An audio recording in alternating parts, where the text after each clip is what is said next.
Hello, everyone, and welcome to episode 19 of the Mount Moon Review podcast, where we always catch them all, or at least Duck does, because he's already completed his decks in Sword and Shield. I'm just amazed. And this week, we are going to be going over everything you need to know about Pokemon, specifically about Sword and Shield, because quite frankly, what else is there to cover this week? So myself and Duck, we are both there at our midnight releases, respectively, and we have been working through it.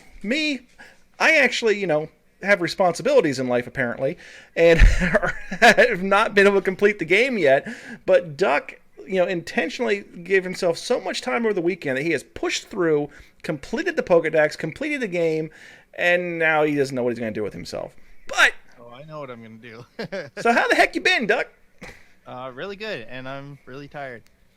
I can imagine so, man. You were up for like 3 days. Yeah. The first day I was on my third or fourth wind when I was finally like, hey guys, I'm gonna go lay down. And then I meant for that to be like a 4-hour nap, and it was 8 hours. I slept through 3 alarms. Did you miss any work though? That's the big question. I was already planning on missing work. Did they know you were planning on missing I took work? vacation. Yes, I took vacation for this. Okay. So, I think we are going to go through the game bit by bit and talk about what we liked, what we didn't like, and just go over everything that we have about the game without spoiling any story for anybody who has not yet played the game completely through. I think that's our plan for the night, right, Duck? Yeah, I won't talk about stories or anything like that. Like, this is going to be completely spoiler free. Outstanding. So, where do you want to start? Do you want to start with the good or the bad? Honestly, I looked at your format, and if you go down there, some of it, the good and bad are mixed together. So let's just start at the top of the list and work our way down.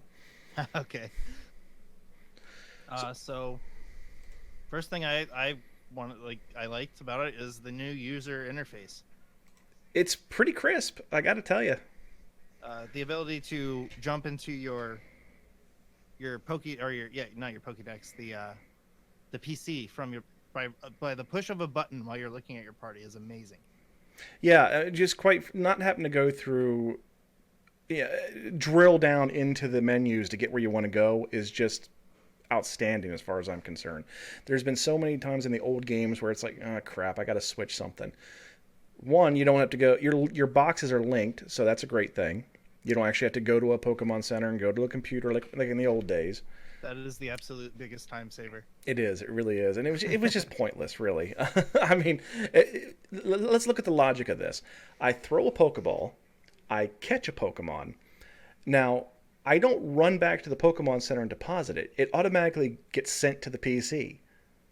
So we already had that in Pokemon logic. We already had that communication going one way. Why wouldn't it work going the other way? So now we just finally fixed that. And there's a lot of things about Pokemon logic that just still boggle my mind, but that was one of them. The other one being that why can't I catch a Pokemon once it's fainted? I have to keep it barely conscious so I can catch it. But if I knock it out, it's laying there helpless. I can't just walk up and go tap. I actually have to keep it conscious. I don't understand it. I never will. I think that's a huge hole in the gameplay dynamic, and you'll never convince me otherwise. But I think they just want you to have fail states in battles. Oh, well, I know why they do it. It's just you've got to give me a logic to it, and I don't understand it. So the user interface, crisp as heck. I love it. How many times do you press the wrong button when you're trying to go quick? See, that's the thing. It's not just Pokemon. It is the Switch in general, because on the Switch you have the B button at the bottom and you have the A button on the right. On just about every Nintendo game, your action button is that A button. Now, on every other console, it's inverted. So this B button down here, which would be your X button on an Xbox, for example, which up here is an X on the Nintendo, this would be your action button. On the Nintendo, that's your cancel button. So I am forever just canceling, trying to get through to something. I eventually, with this controller, I was able to set up, for those of you watching the video version, I'm actually holding up my controller. there's actually hotkeys on the back that I can program, and I programmed that as my action and my cancel just so I'd quit screwing up. Um, that being said, now certain Japanese games like Sword Art Online Hollow Realization, I've been playing through on that. The B button is the action button. So as soon as you think you got it figured out, it just throws you off. But again, that's if you grew up playing only Nintendo, you didn't play Xbox or PlayStation, you wouldn't have any problem with that. So I can't really complain about it. It's just that's just the way it is for Nintendo. It's probably like that because they used to only be the two buttons. Yeah, the A and B button, that was it. And the A button was on the right. For some reason, they were inverted. I don't know why. But the A button was the action button. So the user interface, can't complain at all. Love it. New Pokemon. Yeah, how do you feel about the overall Pokédex for this, the new Pokemon? I'm not impressed.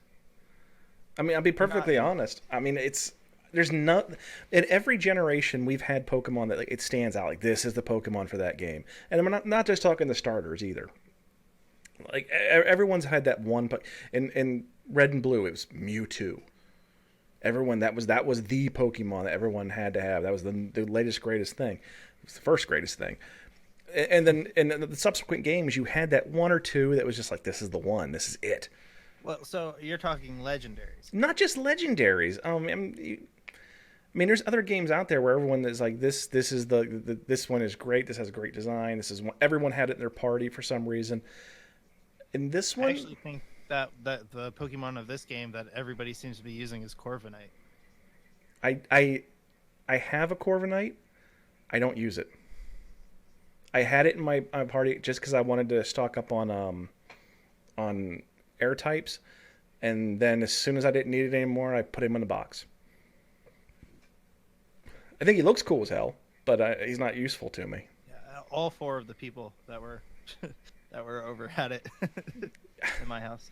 I mean, each his own, I guess. But there's not like now on the flip side of that, every game that comes out has its like, what the heck were they thinking? Or it was, oh crap, we need one more Pokemon. Look around the room. Here's my set of keys. In this one, we said, oh crap, we need more Pokemon. Here's an apple. Here's a teapot. Here's a teacup. Okay,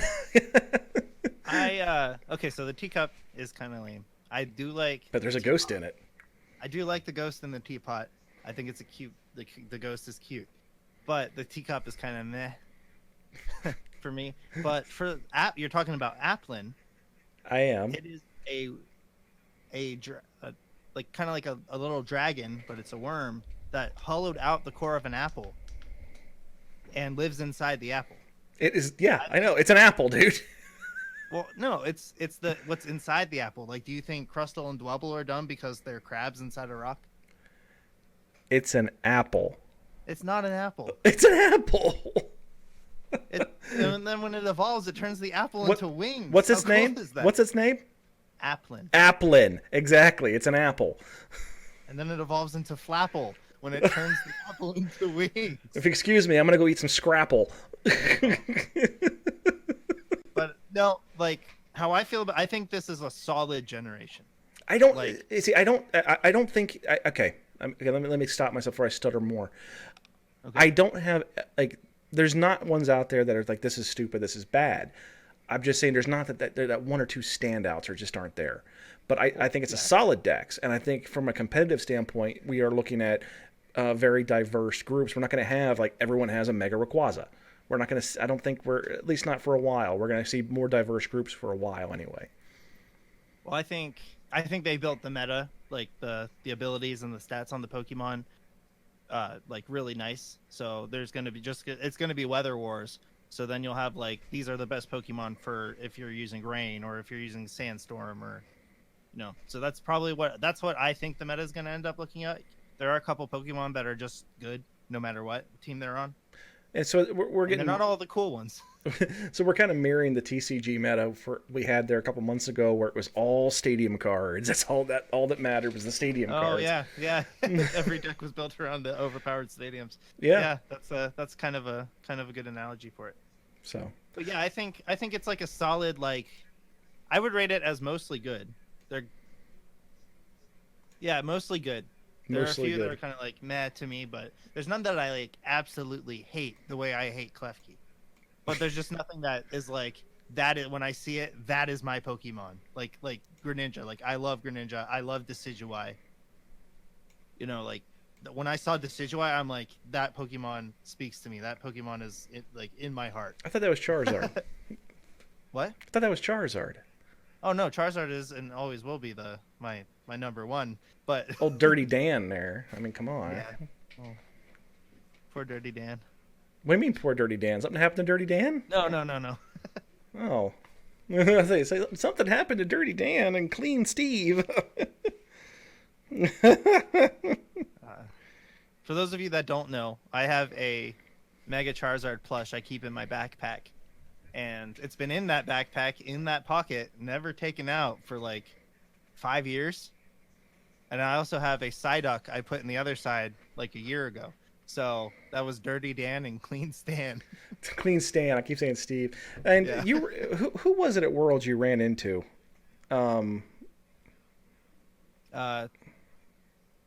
You ran into somebody and they saw your backpack and were like, yeah. Yeah, I also have a Golduck in my backpack now because I'm Blue Duck Golduck. And it was Ishihara. That's right. It was Ishihara. That's right. I think it's Tanishi Ishihara or something. I always forget his last or his first name. Anyway, the creator of Pokemon, or president of the Pokemon Company. President. Yeah, president of the Pokemon Company. Yeah, he gave me a thumbs up because he thought my bag was cool. Yeah, which was really kind of cool. We had a good experience at Worlds. I was actually quite pleased with how that turned, with all the things that happened. You more so because I had to leave, commitments and stuff. But you carry around Dirty Dan and Clean Stan, and we are very pleased in my household, thanks to Duck, that we have Derpazard. Which if you're watching on the video stream, you can see Derpazard. And Derpazard now lives in my bedroom. My wife covets the Derpazard. And he might have to accompany me from now on when I start going to VGC events and be on my little table caddy, because Derpazard is the derpiest of all Pokemon. Where did you got this online for like $5, right? Yeah, it was like I found a website selling like really cheap plushies, and some of them came out like nice, and some of them came out. That Butterfree behind you came from it, didn't it? Yeah, that looks pretty good. Was a 5. Yeah, but this thing, I mean, what the heck? I mean, it's the right color, I guess, but one of the wings is cockeyed and one of the teeth points up. I mean, his head's round. The problem is they probably don't sell a lot of Butterfrees, and they probably sell a lot of Charizards, so they like mass produce those with less quality. Well, coming back from the Pennsylvania convention we were at, he popped out of the top of my backpack the whole way home, and in my misadventures in trying to get back to the Midwest. And he was quite the talking point in all the airports. They really seemed to like him in Atlanta.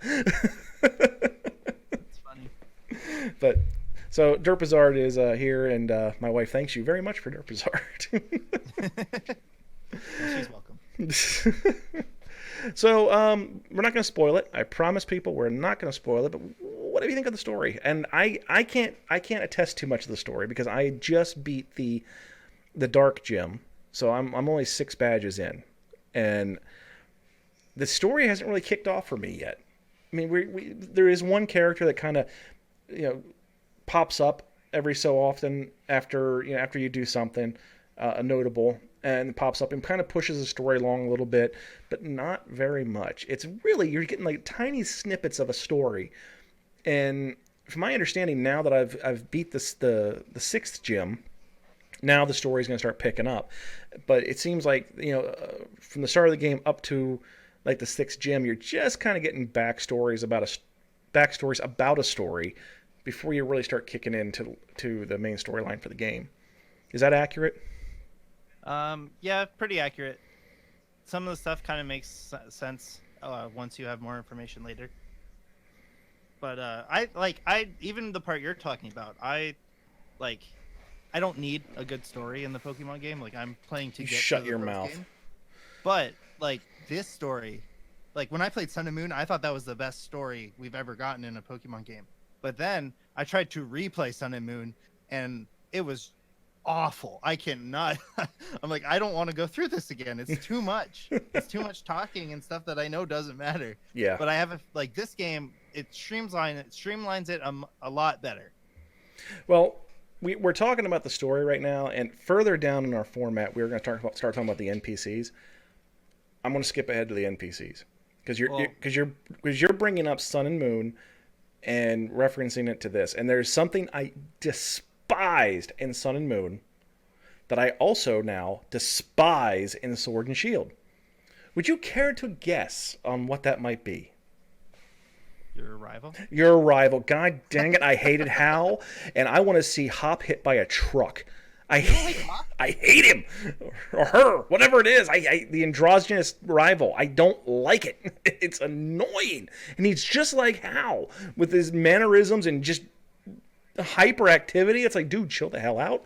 And God help it. I hope they don't have coffee in the Gala region, because this kid ever finds coffee, his head's gonna explode. It's just tea. There's no haunted coffee pot yet. I'm gonna mute your mic. I like Hop. Oh, I think he's way better than Hal. Not only does he have a real reason to be going around getting badges with you, like he's not just. I feel like in all the other games, usually the rival is only there because you're there. Like Hop has a purpose and a determination. He has a goal to get to at the end. And the way his mechanics work is he's changing his team up. I do like that. I think that is like, it's awesome. He doesn't have the same team every time. No, I do like that, except for the Wooloo. He's trying to. Oh, that's really annoying. Yeah. But the fact that he is changing his team up, I do like that. And then he actually uses. They programmed him to use different, like, actual strategies that you would use in competitive play. Like he's trying out different things. So I think that puts him above and beyond most rivals. I don't have any issue with that. In fact, I like everything you said. I just the mannerisms. I can see why, like, the mannerisms. Yeah, I'll tell you right now. If this actually had a voiceover and had somebody doing an English dub of this, I would mute it. There's no way I could listen to this little turd. I think that they do look too similar, in my opinion. Yeah. But I don't think he's a bad rival, and I don't think he's too close to Hal. I didn't like Hal at all, and I don't like Hop. I just don't. He's too bloody annoying for me. Luckily, at least up till now, he's there only in fleeting instances. You don't have them constantly, like, every time you turn the corner. But there have been times where I have all of a sudden just turned that corner and said, crap, I'm in a battle, I didn't heal up.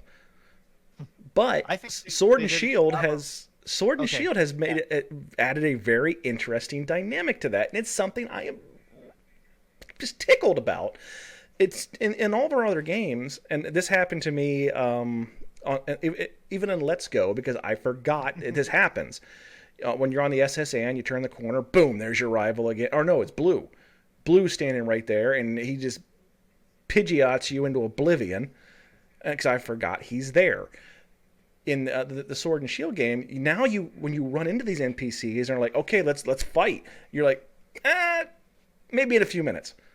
And you can actually walk away and decide whether, okay, I'm gonna heal my stuff up, then come back. You don't get blindsided by those battles anymore, which I understand. You should always heal your stuff up after every battle, but you can get really, really penalized if you just if you used all your potions up in battle A, but then you're trying to progress and you run into that rival, just 10 feet away, and boom, now you're dead.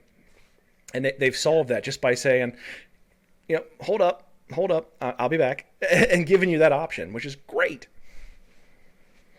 I completely agree. I thought you were complaining about that, and I was gonna be like, whoa, hold on. No. This is really good. No, I'm complaining about past games that did that to you. Yeah. It's like, oh, you got blued. Not anymore though. So great fix. Can't be happier about that.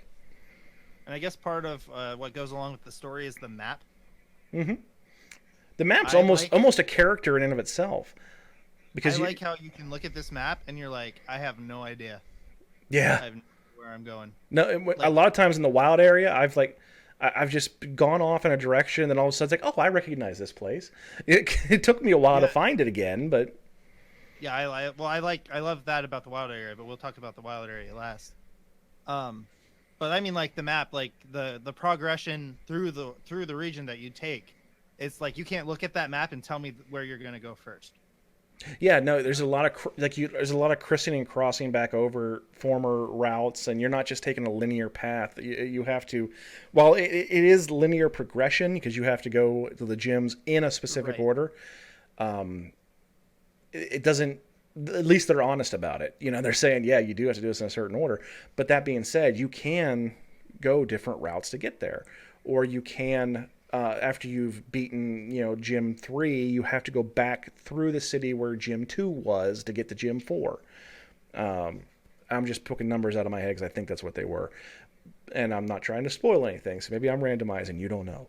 But yeah, having that, recycling the map without actually recycling it, if that makes any sense. Because we Right. oftentimes have games where, oh, you have to go back through this village again. We're going to change the enemies up. Or now you have to go through it backwards, and they use it to recycle the assets. And that's not what it feels like with this. Seems like it's like an honest to God map, and you are going from town to town, and the towns aren't just on one long road.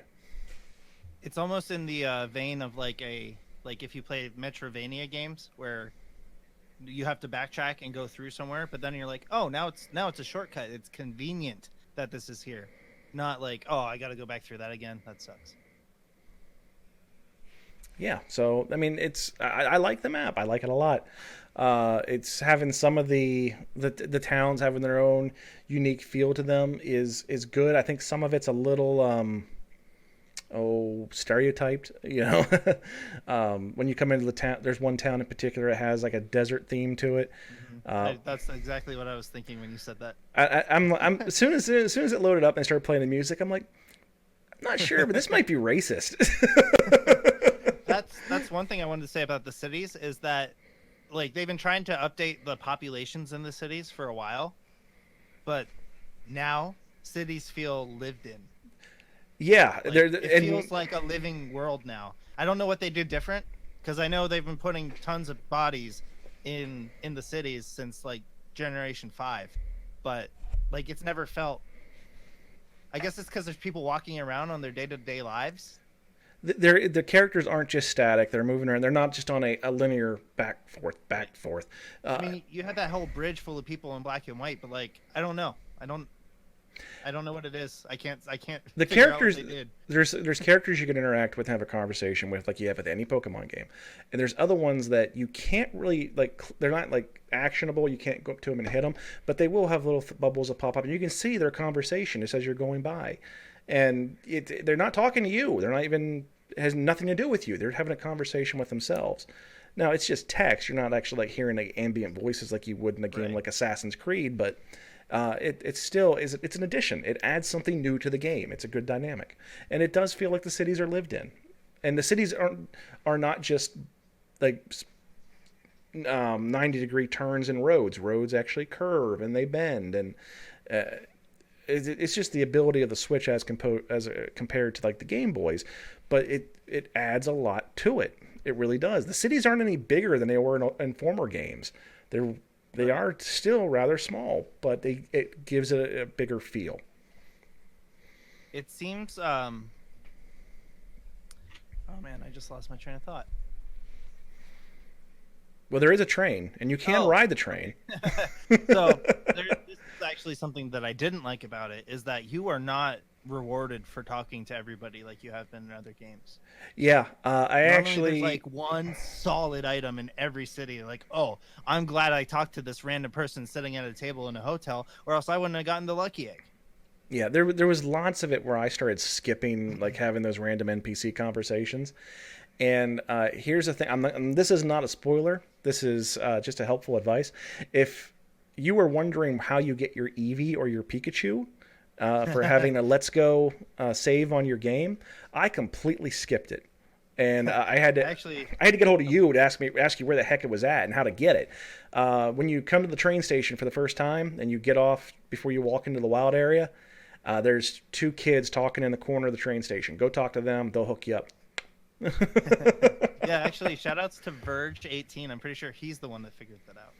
Yeah, well, I mean, it's if you get into the habit like we're supposed to have with Pokemon games, talking to every single NPC, we would do that. But like I said, it just got to the point where I wasn't getting rewarded for doing it. So I'm like, well, okay, I'm not doing this anymore. Exactly. I'm like, I'm spending so much time, and everybody else that's not worried about this is getting ahead of me. And I was actually way behind everybody because I restarted the game 5 times to get to where I could trade, so I could trade all the starters to my friend and then also have a set of starters for me. And it takes about an hour to get to the trading area. Oh my The lord! area where you can trade for the first time. I think I cut it down to maybe about 40 minutes by the time I was done. But I didn't know you did that. yeah, Wow. Well, I mean, it was worth it. you got them, I guess. Yeah. I'm gonna need to get them from you at some point to complete my decks. Yeah, that's fine. I'm gonna. We can breed them. Yep, I'll start a breeding thing. Although there is a lot of stuff that's a pain to get, so I imagine the breeding or the trading request is gonna be. I'm not gonna say which Pokemon do what, but you and I had a conversation before the stream about some of the bizarre methods you have to employ to evolve Pokemon. There's one Pokemon that you have to have in your party and do a pirouette. I swear to God. Then there's another one that has to be damaged and you have to walk a particular place on the map. It's just like... And here's the thing. Not only did they program that insanity into the game, somebody's already figured it out. And you, for example, have already got them all. So they apparently must have been all available online in one way or another. Yeah, I have a feeling this came out of the data mine. Had to have, because as bizarre as some of these evolution methods are, I could have, if without a data mine, some of these wouldn't be figured out for a year. Yeah, definitely. I have no idea how that has to be the only way, and it was all up there on day one. Yeah, So I mean the data mine was pretty after the data epic. mine. Somebody dissected that, and they all had their websites ready to go the instant it hit. So I mean, you'll definitely see it once you complete the game, and because I don't want to spoil any storyline stuff for anybody. When you try to complete your decks, you're going to look online because you're going to have to. Some of this stuff is so bizarre, and you're going to look at this and go, "Why?" It's some Inkay level stuff. Inkay level stuff. Right. Turn your DS upside down to evolve this Pokemon. Yeah. Okay. Get out of here. Yeah. I was annoyed that I had to have a dark type in my party to level up a Panchan. Like this stuff is this is loopy. I didn't know about that turn one upside down thing. Yeah, that's how Inkay evolves into Malamar. Wow. That's insanity. Okay, where are we at here? Looks like we're at the... This is the part that I labeled the bad. Oh, you want to skip over the wild? The wild area. We can talk about the wild area. Okay, go ahead. Talk about the wild area.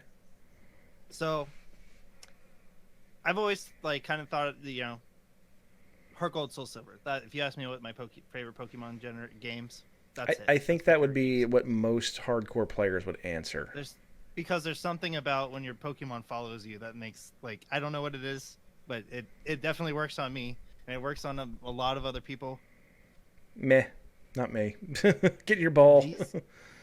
Sword and Shield is now my favorite Pokemon game. It's great. And I did not think that they would be that because of the dex cuts, but give me a game of this quality that's this good and this fun. I don't care what Pokemon you take out. You don't even have to have Charizard in it, and I'll be happy. Wow. You mean we're going to some next level stuff there if you're willing to give up a Charizard. That is high praise.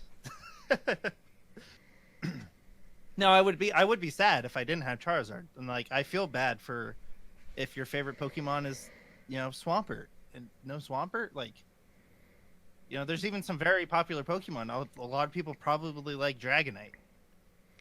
Yeah, Puff the Magic Dragon got the axe. Exactly, and that worries me. Or you know what I mean? That I feel for those people. I can talk about how happy I am about the game all I want when my favorite Pokemon is in there. You know what I mean? Yeah, but it, there are like for example in the TCG, I when I first started getting into competitive play, I loved Sylveon. Sylveon was my jam. And shortly after I got really into that deck, well, we rotated. And I couldn't use my Sylveon anymore because I lost all the supporter cards that went with it. There is still, I understood. Now I can't play that. I have to play something else, even though this is my favorite. But I didn't get rid of the cards. I still have my Sylveon cards. And I would not, if they said, oh, now you have to give them up, I'd be like, not so much. And so I can understand people being upset about the national decks.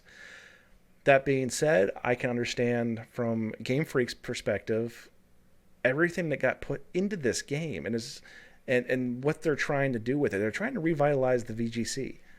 Yes, it is a Pokemon game to create a Pokemon game, make money, but also it is to take the broken, like severely broken VGC and try to revitalize it, which it's done it for me. I'm switching over. Come first of the year, I'm full bore VGC. I'm not gonna shoot for Worlds this year because I'm not gonna have the time to get the points. But next year I might. Next year's a real possibility. But that's just my opinion on it. So the best thing about the wild area, there's the raids. They told us like, oh, these are going to be the hardest battles, and they are kind of challenging depending on where you're at. I'm at the point now where like they're not usually that hard. There's a few, but it's still a fun. Not only is it fun, it is also a very rewarding gameplay loop. Like the fact that I can do this one thing to constantly get the materials I need to level up my Pokemon, to get money, to, and I'm getting rare Pokemon with hidden abilities and good stats.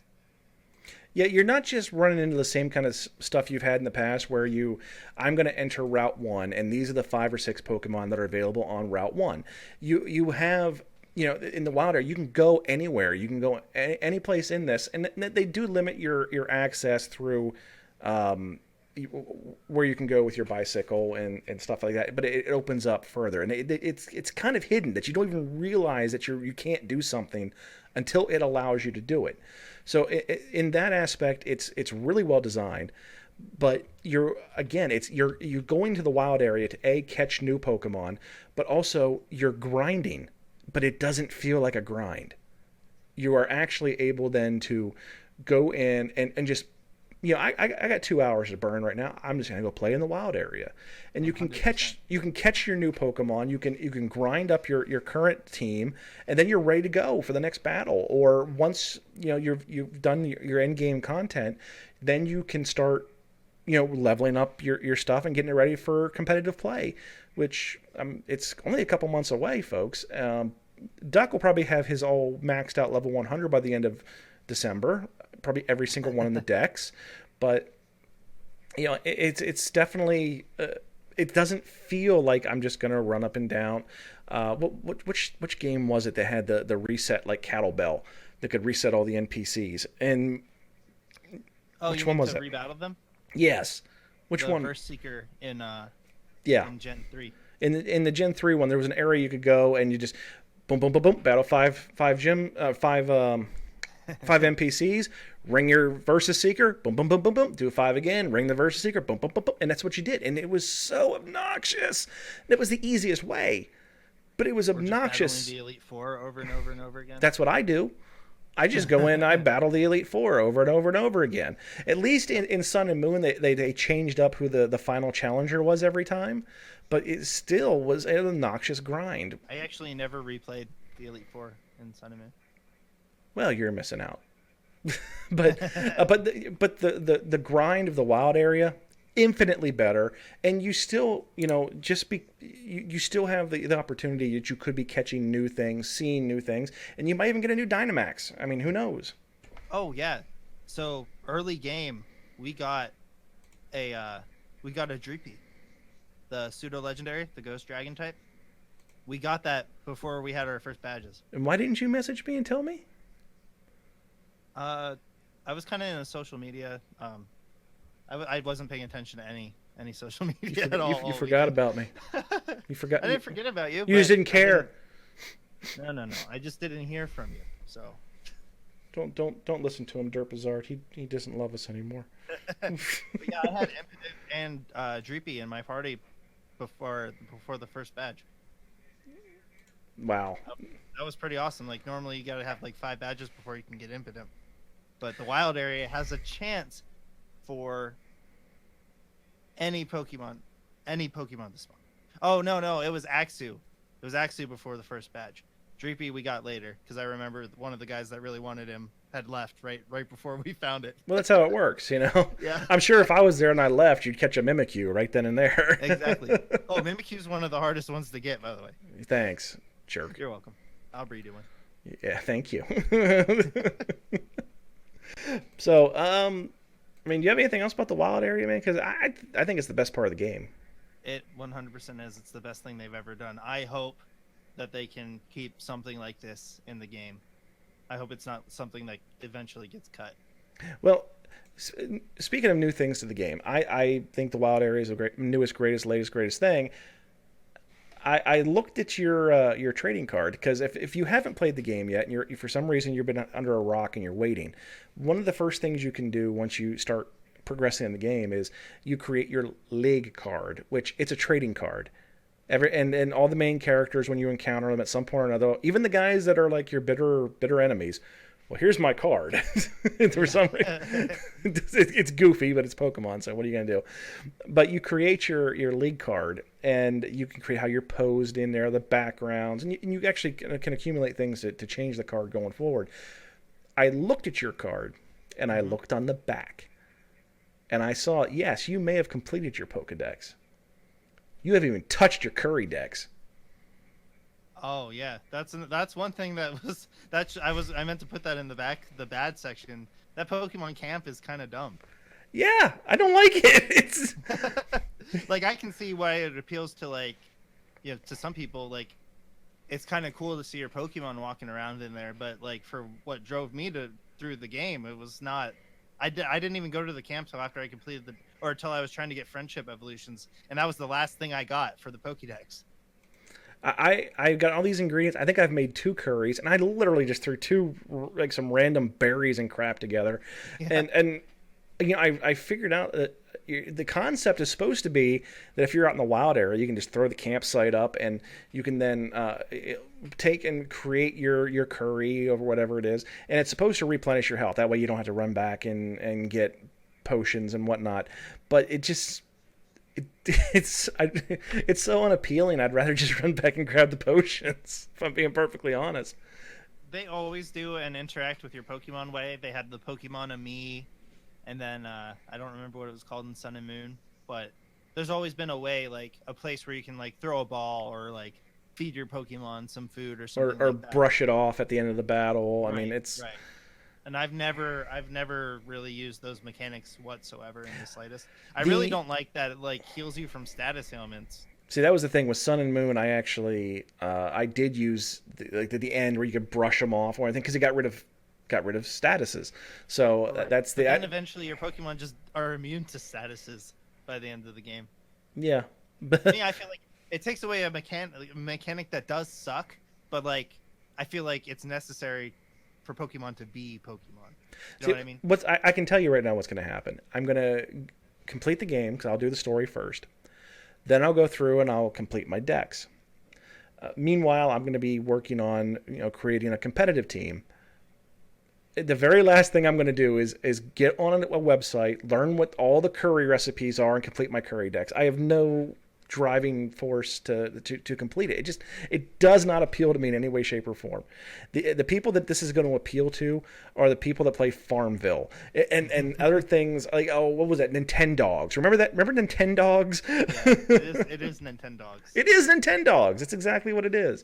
Very, very just basic game, and they seems like they've almost replicated it because now that I'm thinking about it, it is almost entirely Nintendogs. Anyway, so moving on. Let's let's leave the curry decks in the dust where it belongs. We're moving on to what we consider to be the bad. This is, I mean, we did kind of mix it all in. We top, did. I told you but, we did. this is some stuff that I felt the need to put a bad label on. Go ahead. You started off because your stuff's listed first. So, connectivity. I had 2 couches back to back, and we all like 2 people on each couch, 4 TVs. The switches were probably 30 feet apart, maybe at the most. You have a big living room. It is pretty big. You maybe like 20. I didn't measure it. You're a contractor. You should be able to eyeball this stuff. I cannot eyeball measurements. Trust me. But that's another that's another thing. The switches, we could not get all 4 switches to communicate. And if one person starts to connect and then stops connecting, it takes everybody out of the thing. So raid battles are 4 players. So we had the perfect group to do raid battles early game, and it just never worked. We could never, I don't know if it was just me and the one guy, like our switches couldn't talk ever, no matter what. Wow. But my switch always talked to that guy's switch, and his switch always talked to that guy's switch. Now, were you trying to go through a router, or are you guys trying to use just the Bluetooth connections? It was just Bluetooth because not everybody that was there had like paid for Nintendo Online. That should not be an issue, but maybe that's what it was. Well, when he left, and the one guy was like, you know what, this is so fun, I don't mind paying, and he paid, then there was no problems whatsoever. Eventually, it ended up just being the 2 of us side by side, and we never had an issue. It was instant, in seconds, even with infrared. Yeah, I know. Like you and I have not done a battle yet, but we did do a few trades right before the stream started, and we had no issue with that either. It seemed like it was pretty quick. But what you're saying about the trying to get the people together for a battle, completely different dynamic because there's a lot more data going back and forth. So it'd be interesting to see. And the other thing is too, it's probably still going through a Game Freak, or in this case Nintendo server. So, and I guarantee you the first weekend it's going to get inundated. Yeah, actually, as far as I know, this morning at 6 a.m. there was no Wi-Fi battling. Nobody could have Wi-Fi battle. Everybody got an error message. Wow. I don't know what that was. It was probably just server overload. Because at this point, everybody who played hardcore to get to the end is now end game and is trying to. Yeah, at this point. Now, one thing I've been reading about online when it comes to the connectivity is the Sword and Shield actually has been linked to Roku devices crashing. I didn't hear about this. I also didn't read any articles. Well, when the game is in areas that you could engage in multiplayer, if you are connected to the internet, it is constantly looking for another device to connect to. Now, when it's doing that, it's sending out a ping like every 5 seconds. Well, apparently this ping will interact with some, not all, Roku devices, and it causes the device to reset. And since the ping is going out so often, the device is just in a constant reset, and then it crashes. So that it has to be we have to end up doing a hard reset on the device to get it to come back on. The solution that Roku said is either put your Switch in airplane mode or don't use your Roku. They're working on a fix, but there's no time frame, and it's Roku, so it's not like it's going to be something that's done overnight. And if it was the other way around, the Rokus were crashing in a Switch. Wow, we'd have a patch the next day. We'd have a patch within an hour. But yeah, so if you have a Roku device and it's suddenly not working great, it's probably your Switch. It's probably, and it's not just it's the Switch. It is Sword and Shield specifically because of how just the rhythm and the time that it sends out that ping. So that is the word on the street, as they say. The other thing, and I think it's the major thing that we haven't talked about yet. You would think this is so major that we would talk about it right out the gate. the SD card erasing glitch. Yeah, I only heard about this and immediately took measures to prevent it. So, like everybody at my house did this as soon as we heard about it. Apparently, the autosave feature made people's the SD cards in their Switches reset. Now, from my understanding, it's certain SD cards. It's not all of them.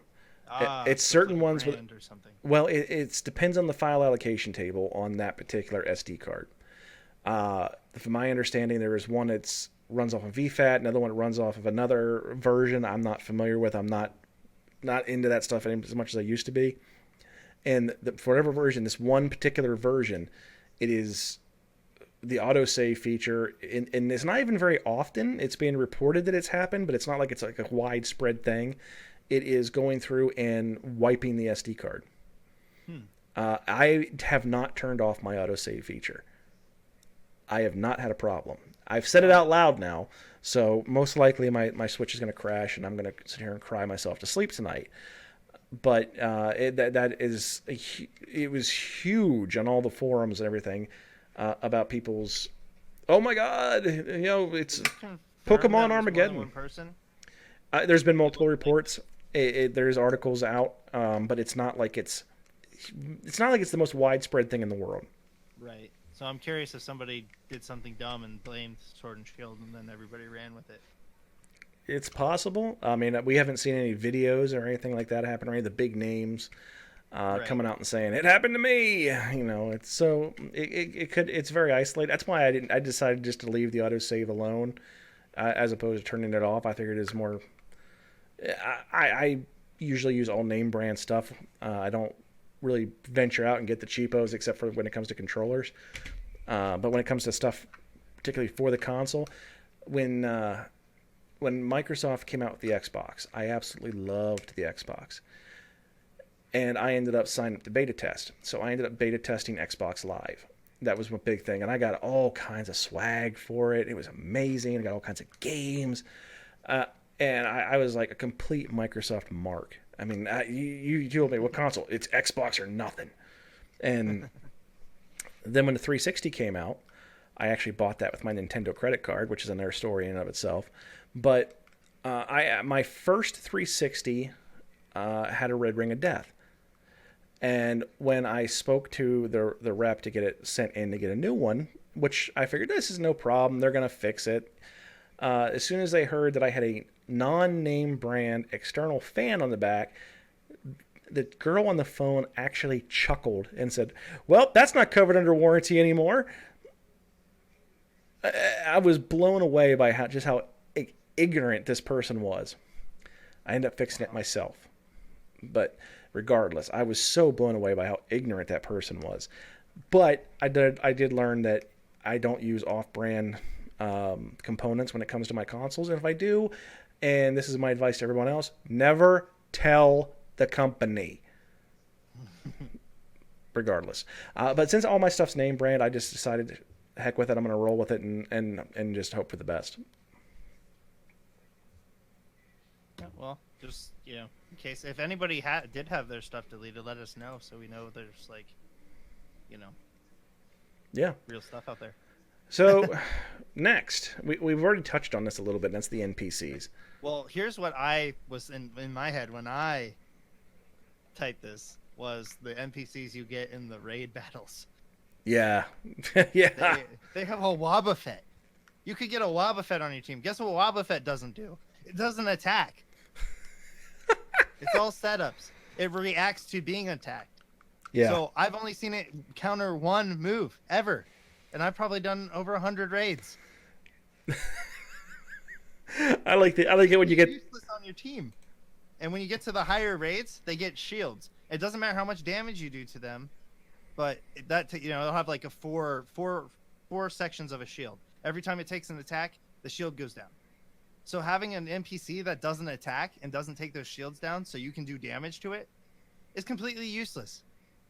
I've lost because I had Wobbuffet on my team. I like it when the kid in the Eevee costume shows up. That Eevee is actually, so that's another thing. If shields are up, that Eevee using Helping Hand is really annoying, and it always does. Yeah. But the EV also has a focus sash, so it takes 2 hits to knock out, which is clutch.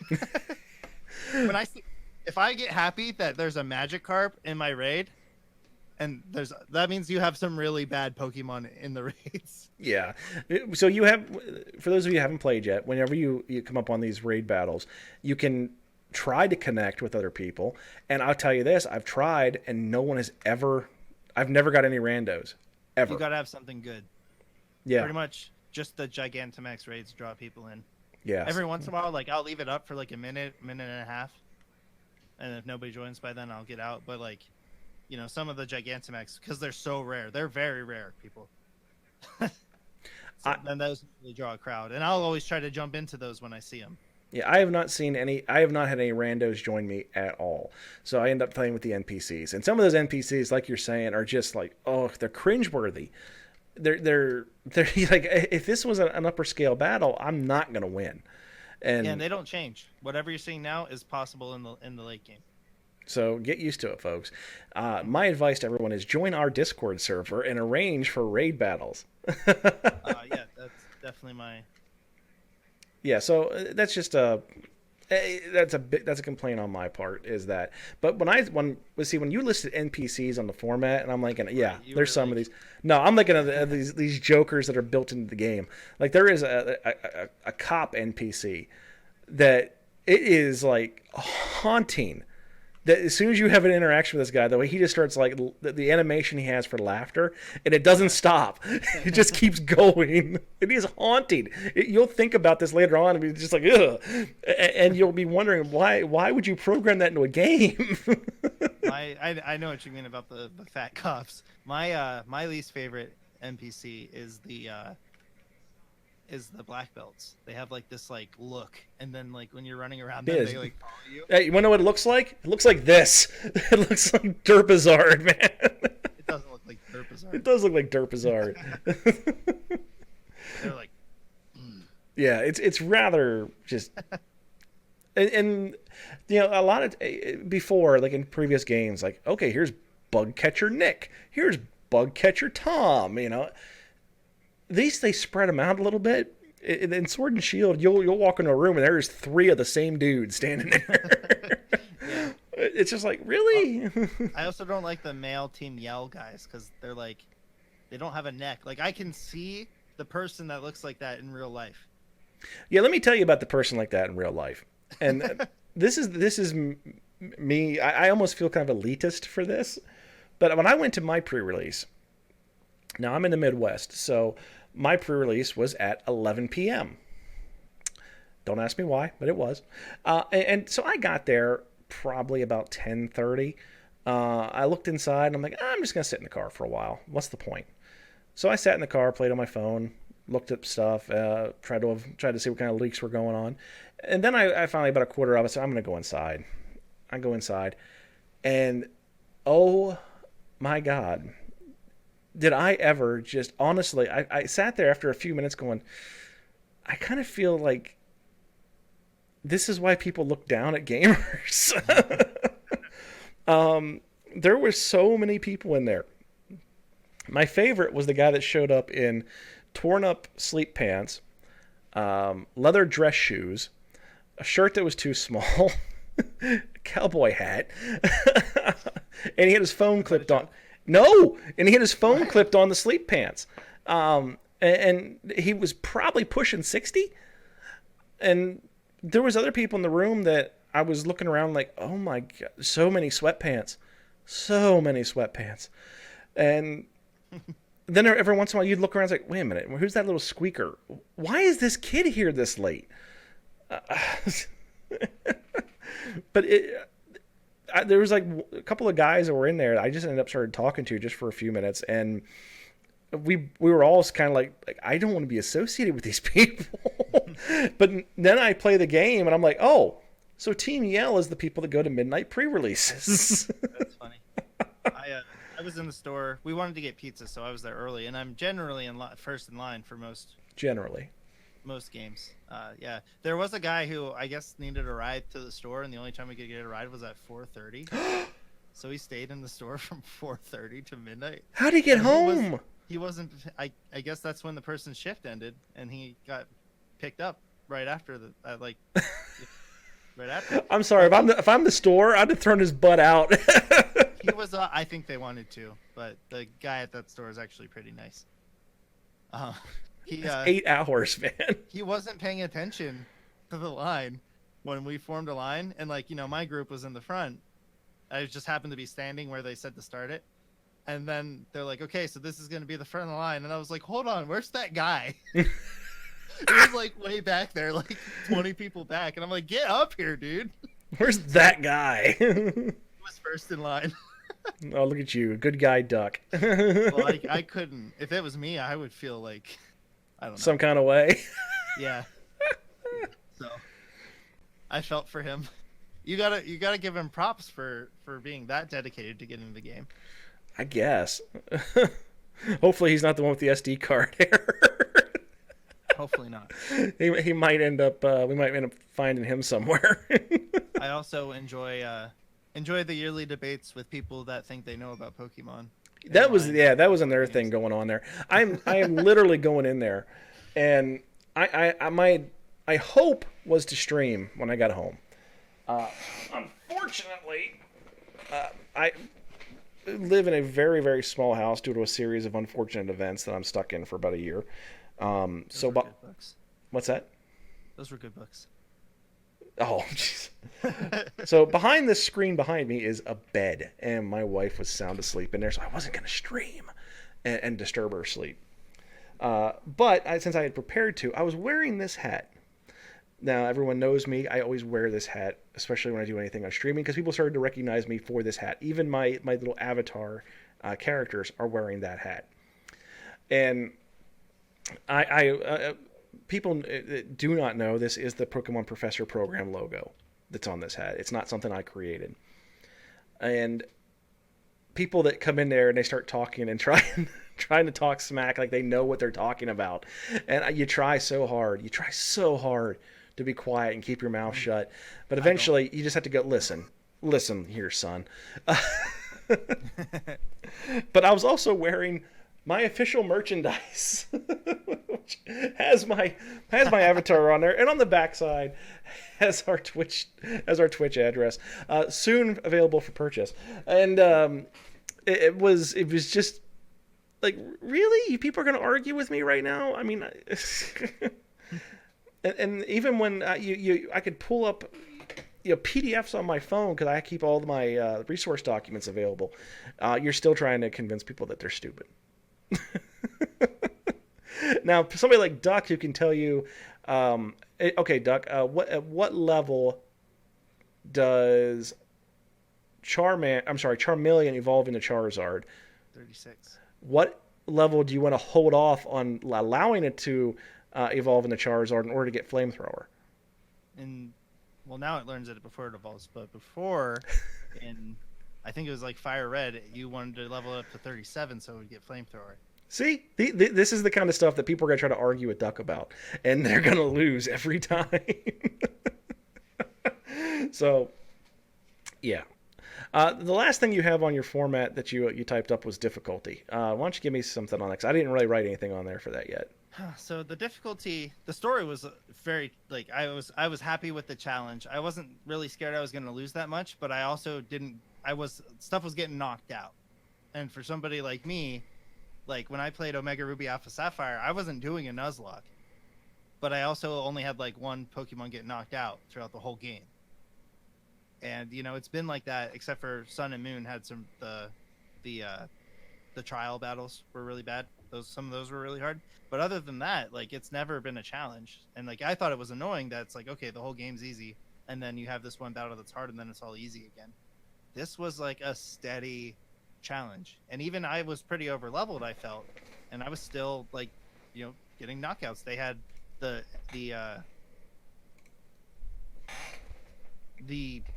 AI, the artificial intelligence, is smarter now. 100%. And by far the hardest champion battle. I don't think that's a spoiler, but it is difficult. But then the raid battles, they kind of said that these were gonna be the hardest things of all time, and they're kind of tedious. It's not like this is a hard Pokemon to beat. It just has 3 or 4 turns where you can't deal any damage to it. So, if you don't have somebody to sponge up hits, then you just get knocked out by default. And in a raid, when 4 Pokemon get knocked out, then that's how you lose the raid. Or 10 moves, right? Or 10 turns, but I don't think it's ever got anywhere near that. Yeah. Like, so the way the raid works is they have a crazy amount of HP, right? Say it has 1,000 hit points. When you do 200 damage to it, then it gets shields. So even if you would have done 400 damage to it, only 200 of that damage happens, and then it stops, and then it puts up shields. And then you have to hit the Pokemon to make a shield go down. So if you're Dynamaxed, your attack will knock down 2 sections of a shield, where regular Pokemon will knock down 1. Even if it's a really weak attack, it doesn't matter how much damage you do, you knock down a shield. So once you have that figured out, you can plan okay, well, you're Dynamax, so I'll hit it and make the shields come up, and then you take down the shields with your Dynamax attack. Okay. I mean, I have the raid battles I've gotten into so far have not been that difficult, but I haven't got that far yet. Like I said, I've only got the 6 badges, and I haven't run into anything quite like I haven't even seen the shields yet. Yeah, they come up in 3-star raids. Very good. And then it's only one time, but then when you get to 4 and 5 stars, they get 2 sets of shields at 25 and 30% health. Now, see, you're the stuff you're talking about. I'm seeing that as oh my god, this sounds like it would be very difficult to do with randos. It sounds like you'd almost have to have a coordinated effort to make sure that you're doing this correctly. But you've done it now, so what would you say? Is it too difficult to do with randos? No, randos is amazing.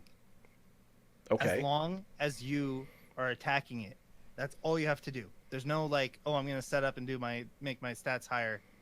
Just attack it. I failed a raid earlier for a Gigantamax Pokemon because the person used Swords Dance and did a whole turn with no damage. They never attacked again. They got knocked out, and then we lost. I was so mad because the Gigantamax Pokemon are so rare. Was that your Butterfree again? No, I failed 4 Butterfrees so far, and I caught 1. Ouch. So I do have 1 Butterfree, and I have one of the I think it's called Sandaconda, the snake. Oh, right. Now, you just throwing this out there so people realize this. Apparently, Duck did determine that you can't trade the Dynamax trait. Right. Well, you can trade it. You can't breed it. So I can trade my Gigantamax Pokemon, but that's the only one. I can't put it in the daycare with a Ditto, and then the babies can Gigantamax now. I need to get a Ditto yet. There were images where I saw screenshots of a Charmander that had the Gigantamax symbol. So I'm like, oh, they must have bred that from a Charizard. Or maybe they caught this Charmander in a raid and it can Gigantamax. Maybe that's a thing. It's actually not. I don't really want to spoil it, but there is a way to get a Charmander, and when it evolves to Charizard, it can Gigantamax. Okay. Well, you'll have to tell me off stream. Yeah. It's not huge.